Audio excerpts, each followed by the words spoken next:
खुदा आप सब लोगों को बहुत ज़्यादा बरकत दे। मुझे बड़ी खुशी है आज सुबह आप सबको मिलके खुदा का शुक्र अदा करता हूँ। आप सबको खुदा के घर में वेलकम करता हूँ, उसके कलाम के लिए, प्रस्तश के लिए। यकीनन यीशु मसीह ने कहा मेरी मर्जी के बगैर कोई बाप के पास नहीं आ सकता। आज खुदा का आप पर फजल है कि आप आज सुबह खुदा के हजूर में हैं। तो मैं चाहता हूँ एक दफ़ा शुक्रगुजारी के लिए, यीशु की शुक्रगुजारी के लिए जोरदार तालियां बजाइएगा। तो बड़ा खूबसूरत कलाम हम सीखेंगे। पहला सैमुएल की किताब, पहला सैमुएल उसका 2 बाब और उसकी 30 आयत से चंद आयतें मैं आपके सामने तलावत करूंगा, फिर हम उनमें कलाम सीखेंगे। दूसरा बाब और उसकी 30 आयत में यूं लिखा है, इसलिए खुदावंद इस्राएल का खुदा फरमाता है कि मैंने तो कहा था कि तेरा घराना और तेरे बाप का घराना हमेशा मेरे हजूर चलेगा, पर अब खुदावंद फरमाता है कि ये बात मुझसे दूर हो, क्योंकि वो जो मेरी इज्जत करते हैं मैं उनकी इज्जत करूंगा, पर वो जो मेरी तहकीर करते हैं बेकदर होंगे। देख वो दिन आते हैं कि मैं तेरा बाजू और तेरे बाप के घराने का बाजू काट डालूंगा, कि तेरे घर में कोई बूढ़ा होने ना पाएगा और तू मेरे मस्कन की मुसीबत देखेगा। बावजूद इसके उस सारी दौलत के जो खुदा इस्राएल को देगा और तेरे घर में कभी कोई बूढ़ा होने ना पाएगा, और तेरे जिस आदमी को मैं अपने मज़बा से काट नहीं डालूंगा वो तेरी आंखों को खुलाने और तेरे दिल को दुख देने के लिए रहेगा, और तेरे घर की सब बढ़ोती अपनी भरी उम्र में, बड़ी जवानी में मर जाएगी, मरेगी। और जो कुछ तेरे दोनों बेटों उफ्री और फिनहास पर नाज़िल हुआ होगा वही तेरे लिए निशान ठहरेगा। वो दोनों एक ही दिन में मर जाएंगे। खुदा इस कलाम के वसीला से आपको बरकत दे, सब कहें आमीन। ये जो कलाम मैंने आपके सामने तिलावत किया, ये एली काहन और खुदा के हजूर ये बातचीत थी। खुदा एली काहन को कहता है कि मैं यूं फरमाता हूं, एली के साथ खुदा ने कलाम किया कि मेरा इरादा था कि तेरा घराना जो है वो हमेशा मेरे साथ रहे, मैं तेरे घर को, तेरे घराने को हमेशा अपने साथ रखूं। 30वीं आयत में लिखा है, मैं इसको दोबारा आपके सामने रिपीट करने लगा हूं। इसलिए खुदा फरमाता है कि मैंने तो कहा था कि तेरा घराना और तेरे बाप का घराना हमेशा मेरे हजूर चलेगा, मेरे साथ वफादारी के साथ चलेंगे, मेरी खिदमत करेंगे, क्योंकि एली जो है वो खुदा का काहिन था। लेकिन उसने आगे क्या कहा, पर अब खुदा फरमाता है कि ये बात मुझसे दूर हो। मैंने कहा जरूर था कि तेरा घराना और तेरे बाप का घराना मेरे हुजूर चलता रहे, काहे रहे, मेरी खिदमत करते रहे, लेकिन ये बात मुझसे दूर हो, क्योंकि जो मेरी इज्जत करते हैं मैं उनकी क्या करता हूं, इज्जत करूंगा। और जो मेरी तहकीर, इसका मतलब खुदा की बेइज्जती, इंसल्ट करना, खुदा को रिजेक्ट करना, खुदा की इज्जत ना करना करते हैं, वो बेकदर होंगे। खुदा ये चाहता है कि लोग मेरी इज्जत करें। आप मलाकी पहला बाब 6 आयत पढ़ के देखें तो वहां पर लिखा है, अगर मैं बाप हूं तो मेरी इज्जत कहां है, अगर आका हूं तो मेरा खौफ कहां है। वो हमारा आका भी है, हमारा बाप भी है। ये बाइबल बताती है। यीशु मसीह ने कहा है, कितनी दुआएं यीशु ने सिखाई, एक ही तो क्या यीशु ने कहा, जब तुम दुआ करो तो किस तरह करना, ऐ हमारे बाप। इसका मतलब हमारा वो बाप भी है और हमारा आका भी है, हमारा खालिक और मालिक, हमारा बनाने वाला, सब कुछ वही है। हमने उसकी इज्जत करनी है, हर एक पॉइंट से, हर एंगल से, हर जगह पे, हर बात में हमने उसको इज्जत देनी है, क्योंकि बाप ने सब नामों से अल्लाह अपने नाम अपने बेटे यीशु को दिया है। और लिखा है कि हर घुटना जरूर उसके आगे झुके, हर जबान उसका करार करे, हर सर उसे सिजदा करे कि यीशु ही खुदा है। और कलाम में यह भी लिखा है, जो बेटे की इज्जत करता है, बाप कहता है वो मेरी इज्जत करता है, जो बेटे को कबूल करता है वो मुझे कबूल करता है। तो इसका मतलब हमें हर हालत में अपने खुदा की इज्जत करनी है, खुदा को पहला दर्जा देना है, खुदा की इबादत पहले करनी है, खुदा के कलाम को पहले पूरा करना है, अपनी बातें बाद में, अपनी ख्वाहिशें बाद में, सबसे पहले यीशु को पहला दर्जा देना है, कलाम को पहला दर्जा देना है। क्योंकि ज़बूर 138 में भी लिखा है, सब नामों से ज्यादा अज़मत, दूसरी पढ़ के देख ले ज़बूर 138, सब नामों से ज्यादा अज़मत उसने किसको दी है? अपने कलाम को दी है। तो उसने कहा जो मेरी इज्जत करते हैं मैं उनकी इज्जत करता हूं, लेकिन जो मेरी इज्जत नहीं करते वो बेकदर हो जाएंगे। जिनकी खुदा कदर नहीं करता दुनिया में रुल जाते हैं। ये बाइबल बताती है, हिस्ट्री पढ़ के देख लें। अभी मैं चंद एक रेफरेंस भी आपके साथ शेयर करूंगा। यहां लिखा है, देख वो दिन आते हैं कि मैं तेरा बाजू और तेरे बाप के घराने का बाजू क्या करूंगा, काट डालूंगा, और तेरे घर में कोई बूढ़ा नहीं होने पाएगा। बहुत से लोग कहते हैं हमारे खानदानों में ये कोई बाबे को वो भी बताते हैं, जो बहुत उम्र सीधा लोग हैं वो भी उनको बताते हैं आपके घर पर ये कोई लानत है, कोई मसला है कि आपके खानदान में लोगों की जवानी में मौत हो जाती है। बहुत सी ऐसी मैं बातें सुनता हूं लोगों से। और यहां पर बाइबल बता रही है कि तेरे घर में कोई बूढ़ा होने ना पाएगा। रीजन क्या है कि इसके बेटों ने किया क्या था, मैं वो भी आपको बताऊंगा, आपके साथ शेयर करूंगा। पहले तो बता रहा हूं कि जब हम खुदा की इज्जत नहीं करते हमारे साथ होता क्या है। खुदा एली को साफ कह रहा है क्योंकि वो डरता नहीं है खुदा किसी से, उसको किसी की क्या परवाह है। और एली की मुझे एक बात बड़ी अच्छी लगती है, एली ने कहा था वो खुदा है वो जो भला जाने सो करे। एली खुद अच्छा था, वफादार था, खुदा से प्यार करता था, लेकिन उसके बच्चे जो हैं वो वफादार नहीं थे। उसने वो खुदा से डरता तो था लेकिन अपने बच्चों को नहीं डांटता था, मना नहीं करता था। ये उसके अंदर खामी थी और उसके बच्चे उसका कहना नहीं मानते थे। गुनाह बच्चों ने किया और लानत बच्चों ने अपने खानदान के लिए। एली ने तो अच्छी जिंदगी गुजार ली, लेकिन एली को भी दुख देखना पड़ा। लिखा है कि जो तेरे घर में कभी कोई बूढ़ा होने ना पाएगा और तू मेरे मस्कन की मुसीबत देखेगा। मस्कन की मुसीबत क्या थी? अहद का संदूक जो है, जंग में गए फलस्तीनियों के साथ लड़ने के लिए, और लिखा है एक ही दिन में, एक तो वो बच्चे दोनों मर गए जिन्होंने ओबरी आग जलाई थी, उसी दिन खुदा के हुजूर में वो दोनों मर गए। उसने कहा जो तेरे लिए निशान ठहरेगा। और फिर इसके दूसरे बच्चे जो हैं, बेटे जो है, वो जंग में गए, काहिन थे, साथ में अहद का संदूक लेकर के दुश्मनों के साथ लड़ने के लिए। और लिखा है इसके बच्चे भी एक ही दिन में जंग में मारे गए, बहुत इस्राएली भी मारे गए, और वो दुश्मन जो है वो अहद का संदूक भी उठाकर लेकर। और एली काहिन अपने घर में बैठा हुआ था, चेहरे के ऊपर बाहर सेहन में। इसकी बहू जो है वो भी प्रेग्नेंट थी, उसकी भी औलाद होने वाली थी। और जब किसी ने आकर खबर दी एली काहिन को कि अहद का संदूक जो है वो दुश्मन छीन कर ले गए हैं, जो लिखा है तू मेरे मस्कन की मुसीबत देखेगा, अहद का संदूक दुश्मन गैर कौम छीन के ले गए हैं, तेरे दोनों बेटे भी जंग में मारे गए हैं और बहुत से इस्राएली मारे गए, लोग भागे हैं।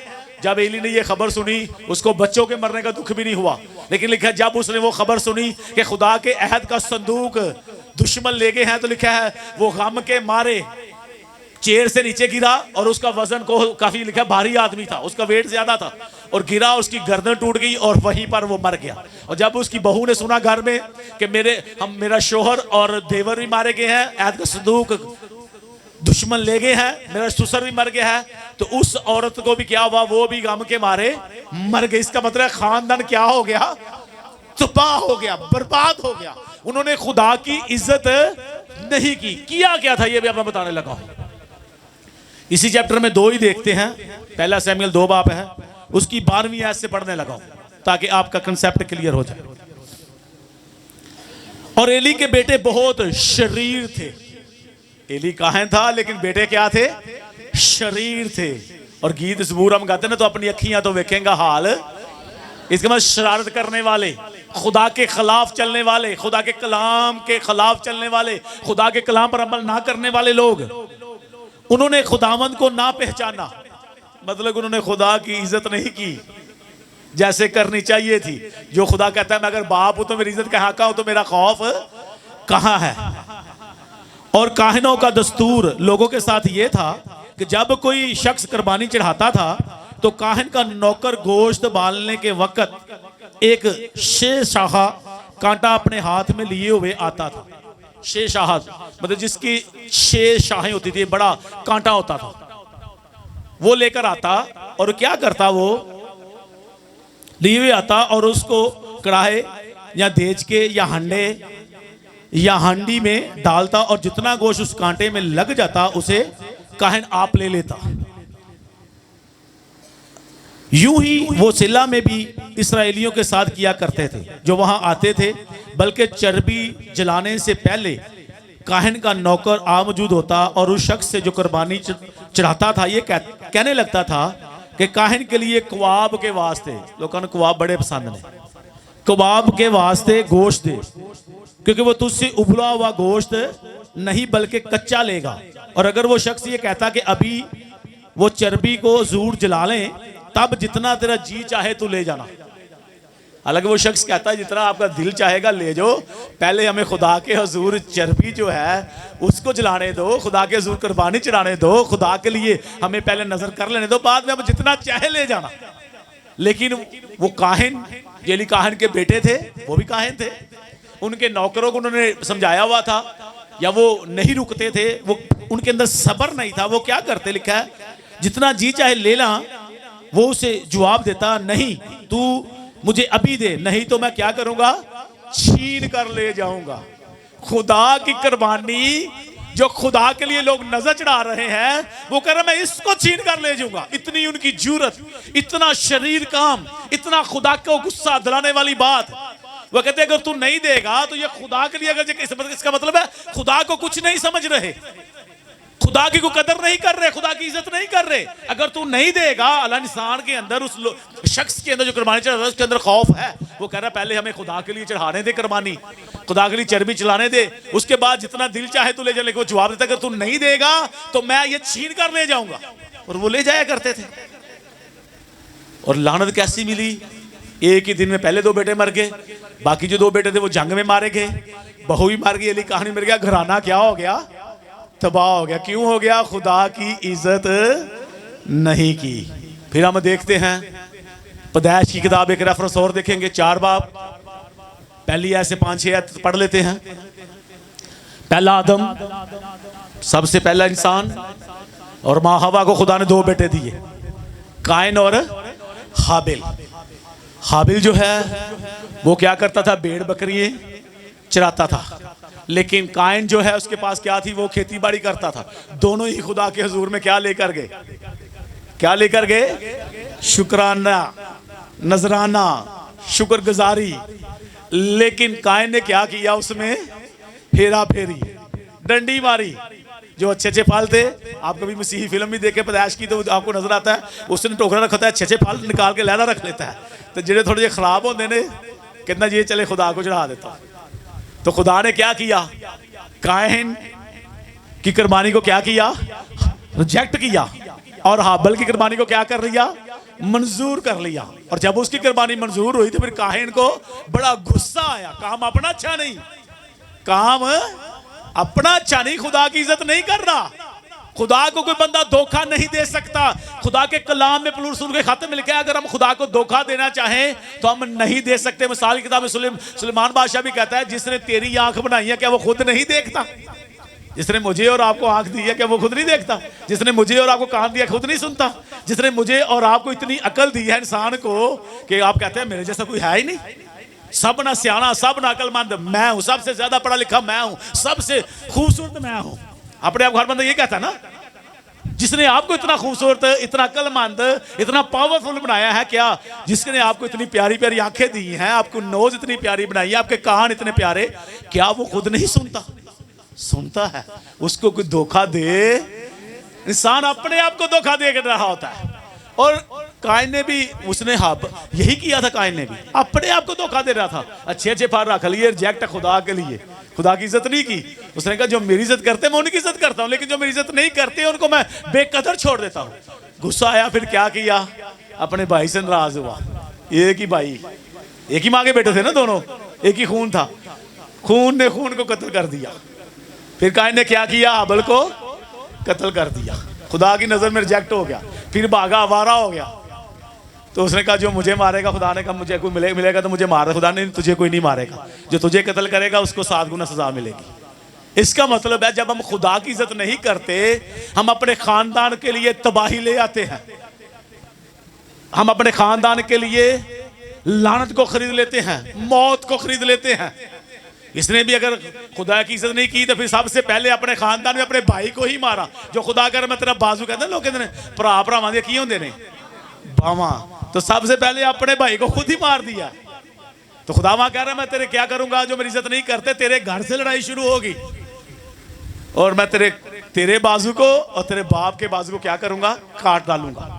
फिर आगे एक और रेफरेंस देखते हैं, जो खुदा की इज्जत नहीं करते उनके साथ क्या होता है।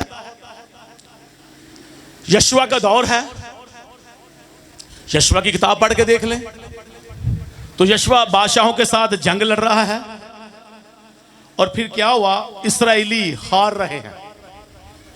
ये यशवा हम 7वां चैप्टर पढ़ लेते हैं। लोग हार रहे हैं, इस्राएली जंग में हारे हैं, बहुत से इस्राएली कत्ल हो गए हैं।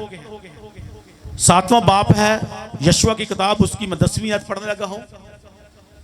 और खुदावंद ने यशवा से कहा उठ खड़ा हो, तू क्यों इस तरह ऊंधे मुंह पड़ा है। और इस्राएलियों ने गुनाह किया और उन्होंने उस अहद को जिसका मैंने उनको हुक्म दिया तोड़ा है। उन्होंने मखसूस की हुई चीजों में से कुछ ले भी लिया और चोरी भी की और रियाकारी भी की और अपने स्वभाव में उसे मिला भी लिया। लोग जंग में मारे गए। यशवा जो है वो खुदा के आगे औंधे मुंह पड़ा है, रो रहा है खुदा के आगे, खुदावंद तू रहम कर, हम दुश्मनों के आगे क्यों ठहर नहीं सकते, क्या हुआ है। तो लिखा है खुदा ने उसे कहा उठ खड़ा, तू क्यों औंधे मुंह पड़ा है। इस्राएलियों ने मेरा गुनाह किया है, इन्होंने मेरी इज्जत नहीं की, इन्होंने क्या किया है, चोरी भी की है। साफ लिखे कलाम में, इन्होंने क्या किया है, मेरे अहद को तोड़ा है और इन्होंने मखसूस की चीजों में से कुछ ले भी लिया, चोरी भी की और रियाकारी भी की। इसके मतलब खुदा को धोखा दे रहे हैं। फिर हुआ क्या था, उन्होंने कुरा डाला और कुरा किसका निकला, यहूदा के कबीला में जारा के बिन कर्मी बिन अखन के नाम का निकला, जिसने वो सोने की ईंटें ले ली थी, एक अच्छी चादर थी, कुछ और चीजें थी, वो लेकर उसने क्या की, मट्टी में दबा दिया अपने खेमा में जाकर। खुदा की इज्जत नहीं की, खुदा के हुक्म को तोड़ दिया और सारी कौम के ऊपर अजाब आ गया। लोग दुश्मन के आगे ठहर नहीं सकते। और यहां पर भी लिखा है, आगे पढ़ के देखें, जो मैं आपको पहले सैमुएल का रेफरेंस दे रहा था कि तू अपने दुश्मनों के आगे ठहर नहीं सकेगा। तेरे दुश्मन, और दुश्मन ने वही किया था, इस्राएलियों को मारा भी और रात का संदूक भी लेके छीन के। खुदा कहता फिर मैं तुम्हारे साथ खड़ा नहीं होऊंगा जब तुम मेरी इज्जत नहीं करोगे, जब तुम मेरी मखसूस की चीजों को खाना शुरू कर दोगे, जब उनमें चोरी करना शुरू कर दोगे, जब उनमें डंडी मारना शुरू कर दोगे, फिर मैं तुम्हारे साथ खड़ा नहीं होऊंगा, मैं तुम्हारे साथ इज्जत तुम्हारी नहीं करूंगा, तुम बेकदर लोग हो जाओगे। आज बहुत से लोग इस चीज को समझते नहीं, खुदा की इज्जत नहीं करते। खुदा बार बार कहता है अगर मैं बाप हूं तो मेरी इज्जत का हक कहां हूं तो खौफ कहां है। वो कह रहे जो मेरी इज्जत करते हैं मैं उनकी इज्जत करता हूं, जो मेरी इज्जत नहीं करते मैं उनको बेकदर करता हूं, उनकी कोई कदर कोई वैल्यू नहीं रहती मेरी नजर में। तो फिर आप देखें कहां खड़े हैं। अगर आप चाहते हो, फिर हम कहते हैं ना, ज़बूर भी कहते हैं इज्जत तेरी बढ़ावेगा याकूब का खुदा। जब हम उसको छोड़ देते हैं, उसको रिजेक्ट कर देते हैं, तो हमारी इज्जत कैसे होगी। तो क्या जो मेरी इज्जत करते हैं मैं उनकी इज्जत करता हूं। यीशु के साथ रहोगे तो आपकी इज्जत बढ़ जाएगी। यीशु की चीजों को अगर रिजेक्ट करोगे तो आप रिजेक्ट हो जाओगे।